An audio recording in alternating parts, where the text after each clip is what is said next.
Next nervous system के basis पे animal का क्लासिफिकेशन देखते हैं। पॉरीफेरा में नर्वस सिस्टम एब्सेंट होता है।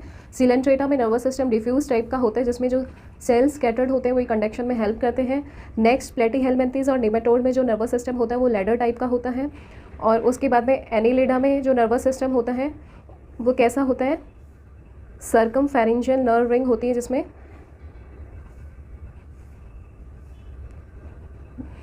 सर्कमफेरेंजियल नर्व रिंग होती है और उसके साथ साथ गैंग्लिएटेड नर्व कॉर्ड होता है। एनिलिडा के बाद में आर्थ्रोपोडा आता है, तो आर्थ्रोपोडा में सर्कम ईसोफेगल नर्व रिंग होती है और उसके साथ साथ गैंग्लिएटेड नर्व कॉर्ड होता है।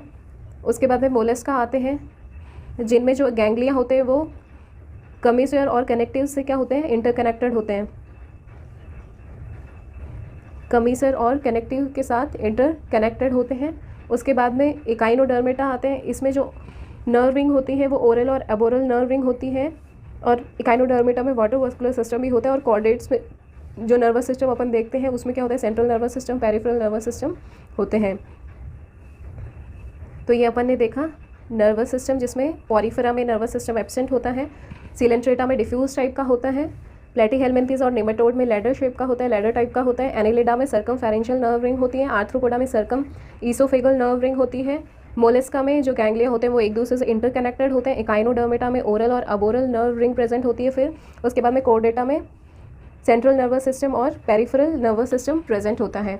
उसके बाद में नेक्स्ट अपन एक्सक्रीटरी सिस्टम के बेसिस पे एनिमल को क्लासीफाई करते हैं।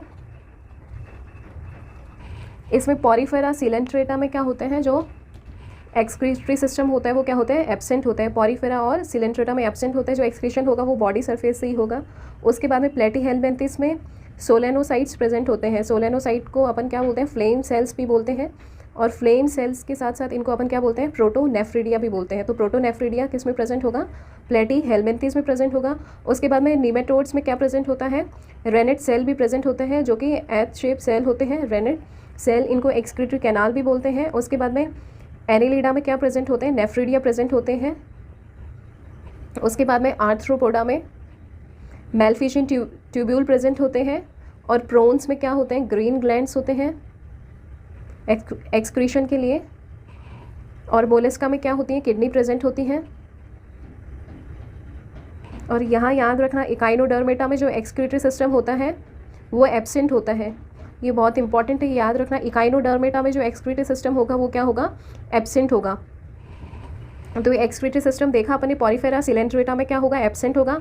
और जो एक्सक्रीशन होगा वो बॉडी सरफेस से होगा। उसके बाद में प्लेटीहेलमिन्थेस में प्रोटोनेफ्रिडिया या फ्लेम सेल या सोलेनोसाइट सेल से होता है। निमेटोड में रेनेट सेल से होता है। एनिलिडा में नेफ्रिडिया से होगा। आर्थ्रोपोडा में मैलफिशियन ट्यूब्यूल से होगा। प्रॉन्स में ग्रीन ग्लैंड से होगा। मोलस्का में किडनी से होगा। और इकाइनोडर्मेटा में जो एक्सक्रीटरी सिस्टम होता है वो एब्सेंट होता है। फिर एक्सक्रीशन जो प्रोडक्ट होते हैं उनके बेसिस पे अपन देखेंगे। जो वाटर में रहते हैं पॉरीफेरा और सिलेंट्रेटा, उनमें वो क्या होंगे, अमोनोटैलिक होंगे। पॉरीफेरा और सिलेंट्रेटा क्या होंगे, अमोनोटैलिक होंगे।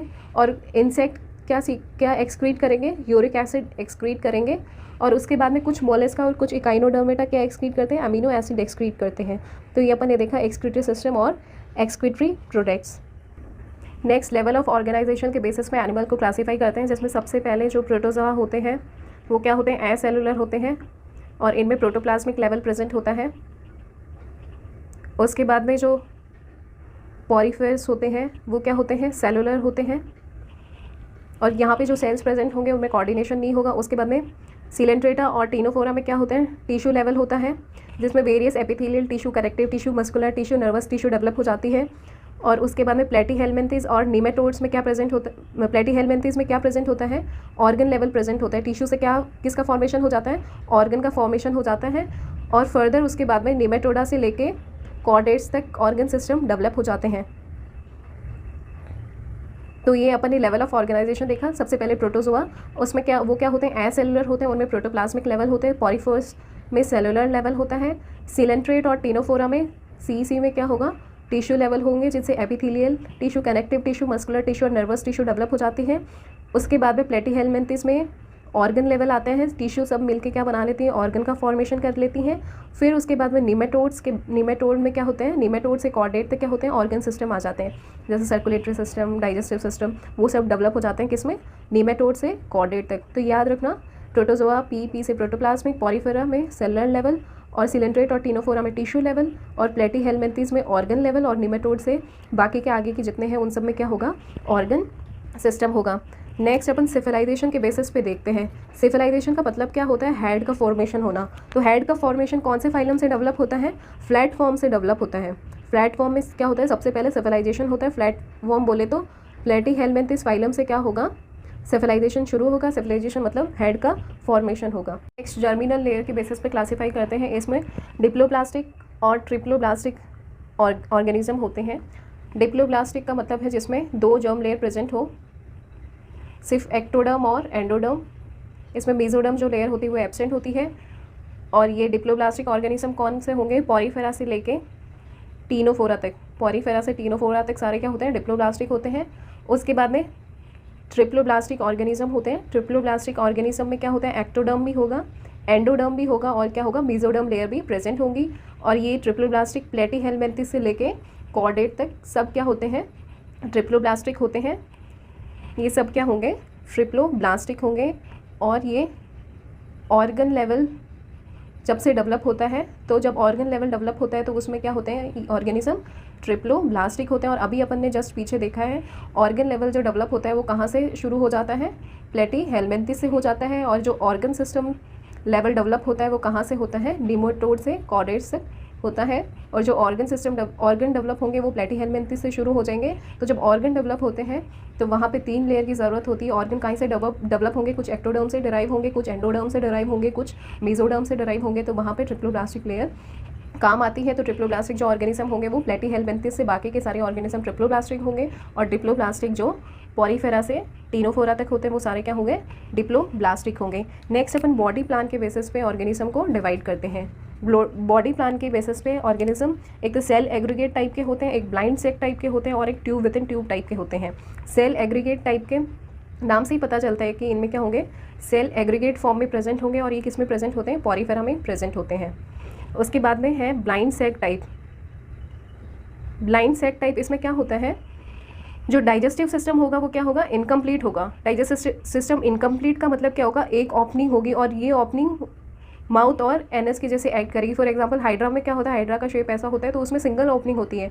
ये ओपनिंग ऐसे माउथ भी एक्ट करेगी और ऐसे एनएस भी एक्ट करेगी। तो इसमें जो डाइजेस्टिव ट्रैक होता है वो क्या होता है, इनकम्प्लीट होगा, जहाँ single opening as a mouth and anus दोनों एक्ट करेगी। तो ये अपन ने देखा ब्लाइंड सेक टाइप। और ये ब्लाइंड सेक टाइप कहाँ कहाँ प्रेजेंट होता है, सिलेंट्रेटा से प्लेटीहेलमिन्थीज तक क्या होता है, ब्लाइंड सेक टाइप प्रेजेंट होता है। ब्लाइंड सेक टाइप कहाँ प्रेजेंट होता है, सिलेंट्रेटा से प्लेटीहेलमिन्थीज तक क्या होता है, ब्लाइंड सेक टाइप होता है। फिर उसके बाद में निमेटोड से लेके बाकी के फर्दर कॉर्डेटा तक क्या होते हैं, tube with in tube plan होता है। Tube with in tube type के होते हैं ऑर्गेनिज्म, जिसमें क्या होता है, जो डाइजेस्टिव ट्रैक होता है वो कंप्लीट होगा। और कंप्लीट होने का मतलब क्या होता है, इसमें माउथ और जो एनस होते हैं वो क्या होती हैं, अलग अलग ओपनिंग होगी। ब्लास्टोफोर से माउथ और एनस अपन ने अभी देखा था, प्रोटोस्टोमिया और ड्यूट्रोस्टोमिया ऑर्गेनिज्म डेवलप होते हैं, उसमें अलग से माउथ डेवलप होगा, अलग से एनस डेवलप होगा। तो ये tube with in tube type कहाँ से डेवलप होंगे, निमेटोड से डेवलप होंगे। तो ये अपन ने देखा बॉडी प्लान, जिसमें cell aggregate type Porifera, blind sac type जिसमें डाइजेस्टिव ट्रैक इनकम्प्लीट होता है, जिसमें माउथ और एनस दोनों एक ही ओपनिंग से काम करते हैं। सिलेंट्रेटा, टीनोफोरा और प्लेटीहेलमिन्थीज में होता है tube with in tube plan, जिसमें अलग से माउथ होगा, अलग से एनस होगी, डाइजेस्टिव ट्रैक कंप्लीट होगा उसमें। और वो कहाँ प्रेजेंट होते हैं, निमेटोड से फर्दर कॉर्डेटा तक क्या होते हैं, tube with in tube type के होते हैं। नेक्स्ट अपन सर्कुलेटरी सिस्टम देखते हैं। ऑर्गेनिज्म में सर्कुलेटरी सिस्टम के बेसिस पे अपन डिवाइड करते हैं। तो प्लेटीहेलमिन्थीज में क्या होता है, सर्कुलेटरी सिस्टम एब्सेंट होता है, क्योंकि इसमें क्या होते हैं, मोस्टली पैरासिटिक होते हैं। तो ये क्या होगा, यहाँ पे प्लेटीहेलमिन्थीज में सर्कुलेटरी सिस्टम क्या होगा, एब्सेंट होगा। उसके बाद में 2 तरह के होते हैं, एक तो होता है ओपन सर्कुलेटरी सिस्टम और एक होता है close circulatory system. Close circulatory system किस में प्रेजेंट होगा, एनेलिडा में प्रेजेंट होगा। और ओपन किस में प्रेजेंट होगा, आर्थ्रोपोडा में प्रेजेंट होगा। आर्थ्रोपोडा में, मोलस्का में और इकाइनोडर्मेटा में क्या होगा, ओपन प्रेजेंट होगा। और एनेलिडा में क्या होगा, क्लोज टाइप का प्रेजेंट होगा। क्लोज का मतलब क्या होता है, यहाँ पे जो ब्लड होगा वो ब्लड वेसल में कन्फाइंड होगा, बल्कि जो ओपन सर्कुलेटरी सिस्टम होता है वो ब्लड कहाँ होता है, बॉडी कैविटी में होता है, जिसको अपन क्या बोलते हैं, साइनस बोलते हैं। तो बॉडी कैविटी जिसको अपन साइनस बोलते हैं वो ब्लड से फिल्ड होती है, तो उसको अपन क्या बोलते हैं, ओपन सर्कुलेटरी सिस्टम बोलते हैं। और ये ओपन सर्कुलेटरी सिस्टम कहाँ प्रेजेंट होता है, आर्थ्रोपोडा में प्रेजेंट होता है, मोलस्का में प्रेजेंट होता है और इकाइनोडर्मेटा में प्रेजेंट होता है। और एनिलिडा में ध्यान रखना क्या होता है, ये एक्सेप्शन है, क्लोज सर्कुलेटरी सिस्टम प्रेजेंट होता है। फिर यहाँ पे क्या होता है, एनिलिडा में क्या होता है, जो हीमोग्लोबिन होता है वो आरबीसी में ना होकर कहाँ होता है, प्लाज्मा में होता है। या क्लोज सर्कुलेटरी सिस्टम है, हीमोग्लोबिन प्रेजेंट होगा, बल्कि वो आरबीसी में ना होकर कहाँ प्रेजेंट होगा, प्लाज्मा में प्रेजेंट होगा। फॉर एग्जांपल अर्थवॉर्म में जो हीमोग्लोबिन होता है वो कहाँ होता है, प्लाज्मा में होता है। फिर आर्थ्रोपोडा में अपन इंसेक्ट की बात करें तो इंसेक्ट में क्या होता है, उनका जो ब्लड होता है वो क्या होता है, कलरलेस होता है। फिर जो मोलस्का होते हैं उनमें क्या होता है, एक पिगमेंट प्रेजेंट होता है, हेमोसाइनिन, और उसकी वजह से क्या होता है, ब्लूइश कलर का होता है इनका ब्लड।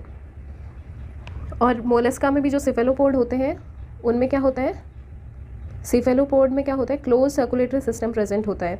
तो अपन ने सर्कुलेटरी सिस्टम में क्या देखा, एब्सेंट किस में होगा, प्लेटीहेलमिन्थेस में सर्कुलेटरी सिस्टम एब्सेंट होगा, क्योंकि वहाँ पे मोस्टली जो ऑर्गेनिज्म होते हैं वो पैरासिटिक होते हैं, तो वो होस्ट पे डिपेंड करते हैं, उनको अपने सर्कुलेटरी सिस्टम की ज़रूरत नहीं पड़ती। जो ओपन होंगे, ओपन कहाँ होंगे, आर्थ्रोपोडा में होंगे, मोलस्का और इकाइनोडर्मेटा में होंगे। आर्थ्रोपोडा में जो इंसेक्ट होते हैं उनका ब्लड कलरलेस होता है, मोलस्का में जो होंगे उनमें हेमोसाइनिन ब्लड पिगमेंट प्रेजेंट होगा, और इकाइनोडर्मेटा में ओपन प्रेजेंट होता है। क्लोज कहाँ प्रेजेंट होगा, एनिलिडा और सिफेलोपोड में प्रेजेंट होता है। क्लोज कहाँ प्रेजेंट होगा, एनिलिडा और सिफेलोपोड में प्रेजेंट होता है। और एनिलिडा में जो हीमोग्लोबिन होता है वो आरबीसी में ना होकर कहाँ प्रेजेंट होता है, प्लाज्मा में प्रेजेंट होता है। फिर उसके बाद में अपन रेस्पिरेशन देखते हैं।